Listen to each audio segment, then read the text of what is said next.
Salut à toi internaute! Aujourd'hui on fait une vidéo un petit peu particulière. Dans cette vidéo, je vais t'expliquer comment j'ai fait pour installer toute mon installation solaire, panneaux solaires dans mon camping-car. Donc là, ça va se focaliser sur nettoyage en fait du toit, c'est-à-dire démontage des panneaux solaires usagés et de la parabole, remise au propre du toit et installation, collage des panneaux solaires.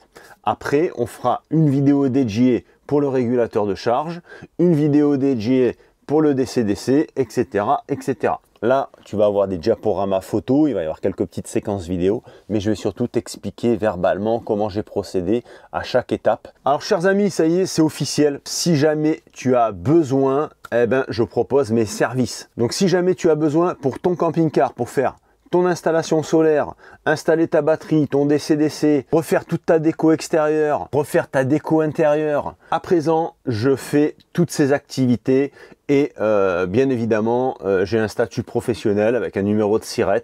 Donc tout ça est parfaitement dans la légalité. Il n'y a aucun problème à ce niveau-là. Après, on m'a posé la question si j'étais amené à faire du déplacement. Alors ça dépend, c'est du cas par cas, ça dépend où géographiquement vous vous situez. C'est vrai que de venir chez moi ou sur une aire à proximité, c'est pas plus mal, puisque ça permet d'être à côté en fait, hein. Donc il y aura du déplacement en moins forcément. Maintenant, si vous voulez que je me déplace à domicile, chez vous, ça dépend de la situation géographique, parce que bon, si c'est en Bretagne, je suis pas sûr que financièrement ce soit très intéressant pour vous de me faire déplacer jusque là-bas. Ceci étant dit, je vous rappelle que tous les produits que je présente dans cette vidéo sont disponibles sur le site Solaristore. Solaristore qui est mon partenaire sur mon projet solaire sur mon camping-car. Pour piqûre de rappel, le gros panneau solaire 450 watts est à 89 € et le petit kit Unitech 200 watts est à 359 €. Alors là, on parle d'un kit,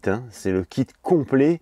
C'est-à-dire que vous avez les panneaux solaires, les câbles, il y a 5 mètres de câble MC4 pour venir se connecter au régulateur solaire. Vous avez le régulateur solaire, vous avez le fusible 60 ampères, enfin il y a vraiment, c'est un kit complet. Vous avez le passe-toit également, Unifix.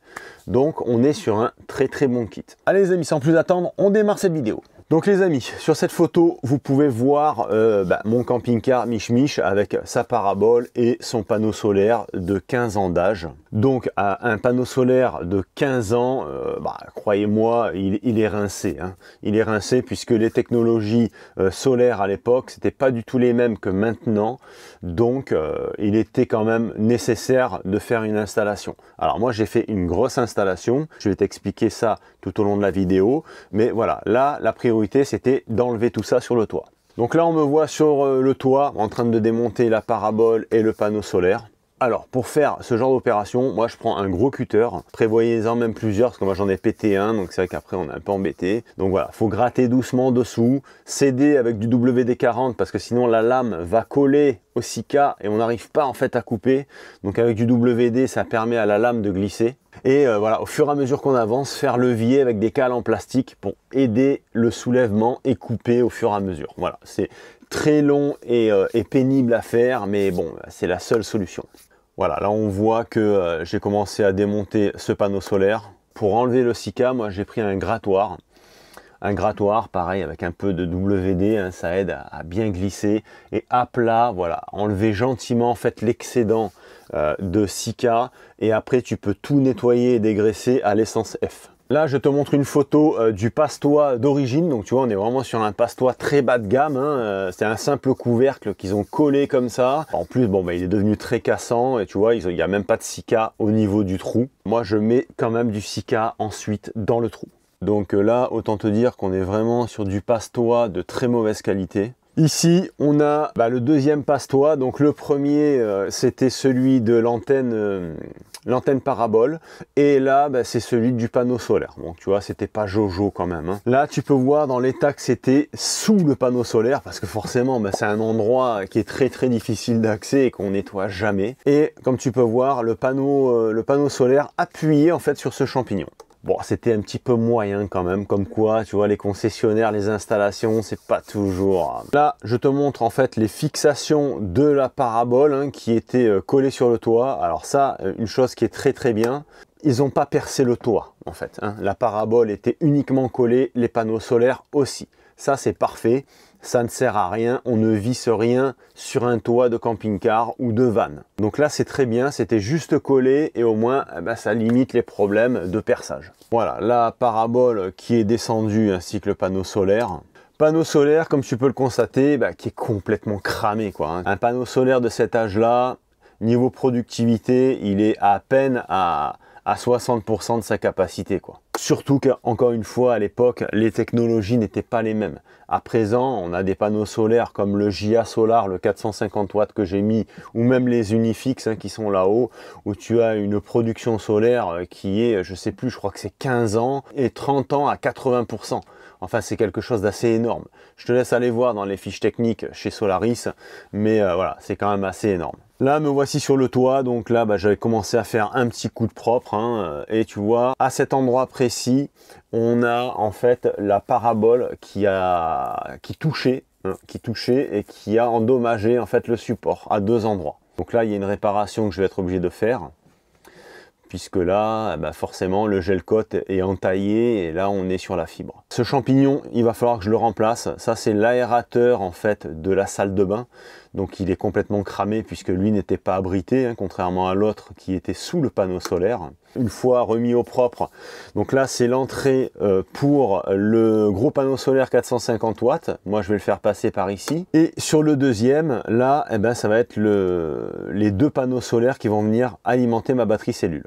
Nous voici sur le toit, encore une fois. Voilà, là j'ai abîmé, hein, je vais vous montrer, j'ai abîmé le gel coat en démontant en fait le panneau solaire. Parce que des fois c'est très compliqué à décoller. Vraiment, n'ayez pas peur si vous collez vos panneaux solaires, ils vont pas s'envoler sur l'autoroute, hein, croyez-moi, parce que c'est très compliqué à enlever déjà une fois quand c'est sec, hein. Donc là, réparation obligatoire. Donc pour ce faire, mastic de finition carrossier.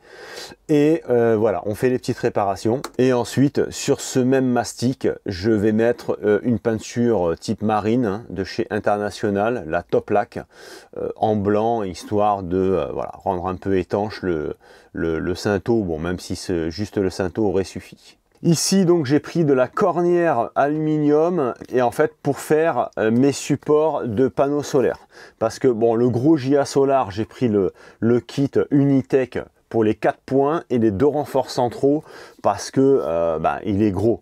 Là pour les petits c'est pas utile. Voilà, des équerres en alu comme ça fait très bien l'affaire. Sur cette photo je te montre que c'est collé, vissé avec des vis inox pour la liaison en fait entre le cadre du panneau solaire et ma cornière alu. Donc là on est à une certaine hauteur et de l'autre côté j'ai mis ma cornière rasante de façon en fait à incliner le panneau solaire. Donc pourquoi cette inclinaison? Alors déjà, il se nettoiera plus facilement, naturellement, on va dire, avec la pluie.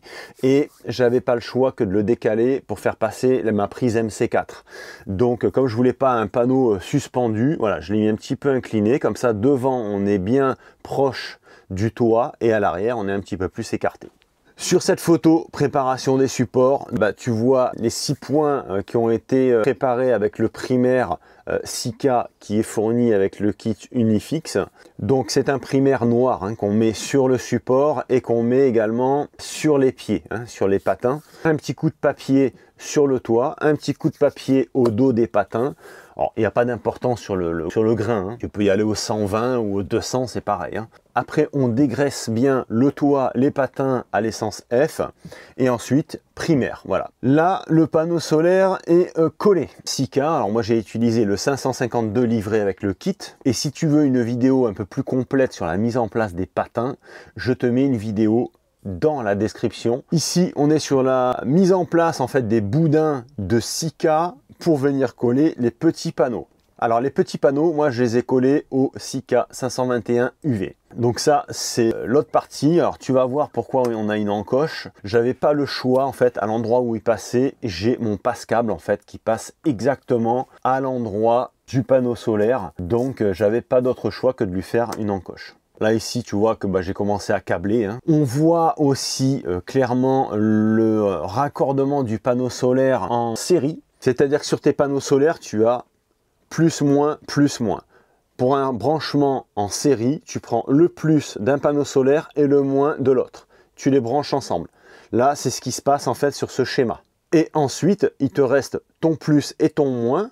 Et ben ça, hop, tu pars au régulateur solaire. De cette manière, ta tension qui arrive dans ton régulateur sera de 24 volts et non pas de 12 volts. C'est beaucoup mieux en fait au niveau des performances pour la charge via le solaire. On voit les pascables Unitech, tu vois qu'on est, voilà, c'est quand même autre chose en termes de qualité par rapport à ce que je t'ai montré tout à l'heure. Là, on a un support qu'on vient coller. Moi, je les colle uniquement, je mets pas de vis. Je les colle et après, tu as un petit capot, clac, qui vient au-dessus et ce capot est prévu bien évidemment pour qu'il n'y ait pas d'infiltration d'eau à l'intérieur. Là ici, bon, je t'ai pris une petite photo des câbles hein, une fois qu'ils sont passés à l'intérieur du camping-car. Donc moi, ça représente 20 mètres. Hein. 20 mètres parce que je voulais pas faire d'autres trous sur mon toit. Et en fait, il faut que je passe quasiment de l'avant à l'arrière pour aller alimenter ma station d'énergie. Donc comme je voulais réexploiter les trous existants, et ben du coup, j'ai 15 mètres hein, de câble pour repartir là-bas à l'arrière et être sûr d'être large en fait et pas me retrouver en rade. Et à présent, voilà, une photo de Mich Mich avec ses panneaux solaires et l'installation terminée. Les amis, à présent, je vous emmène sur le toit et je vous montre un petit peu mon installation. Nous voici sur le toit de Mich Mich, je tourne la caméra et je te montre. Donc voilà, là tu as une vue d'ensemble de l'installation une fois terminée. La petite tache là-bas, c'est de ma faute. Alors faites attention quand vous mettez le primaire, hein, parce que là il y a une goutte qui est tombée, ça m'a taché le toit. Bon, c'est pas bien grave, je pense qu'avec les UV cet été, ça va faire le boulot.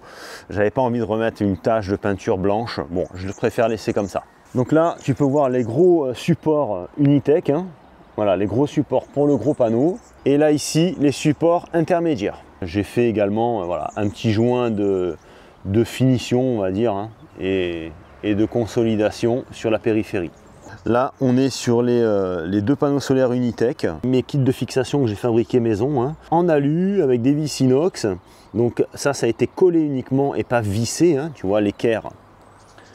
L'équerre est comme ça sur l'intérieur et un petit joint pareil de finition. Donc là on a mes câbles solaires qui rentrent dans le pascable Unitech et comme tu peux le constater, bon ben là il y a deux vis hein, qui ont été également colmatées puisque bon je voulais pas les laisser comme ça. Hein. Donc j'ai mis goulotte, hein, goulotte ici, j'ai mis goulotte là. Et goulotte derrière, hein, parce que je suis obligé de faire une liaison en fait entre les deux. Et puis tant qu'à faire, tant qu'à y être, hein, j'ai refait ici le joint de la casquette, hein, puisque ça peut être quand même le point délicat en fait. Donc le joint de casquette a été refait.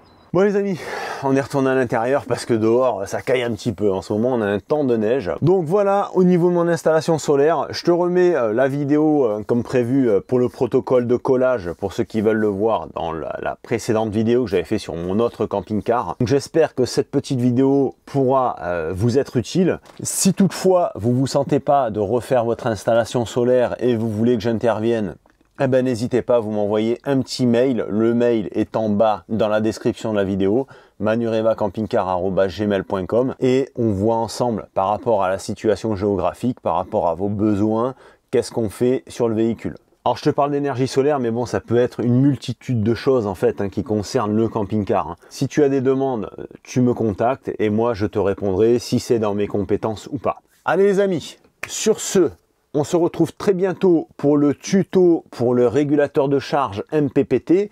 Donc, bon, l'installation, il n'y a rien d'exceptionnel, mais on fera surtout un tuto pour la configuration par rapport à la batterie lithium. Et je t'expliquerai également les branchements de celui-ci. Chers collègues, pensez à vous abonner à cette chaîne si ce n'est pas encore fait, à me laisser un petit commentaire ainsi qu'un petit pouce. C'est très bon pour les algorithmes YouTube et pour mon référencement. Et on se retrouve très bientôt pour une prochaine vidéo. Profitez de la vie et à très vite. Ciao!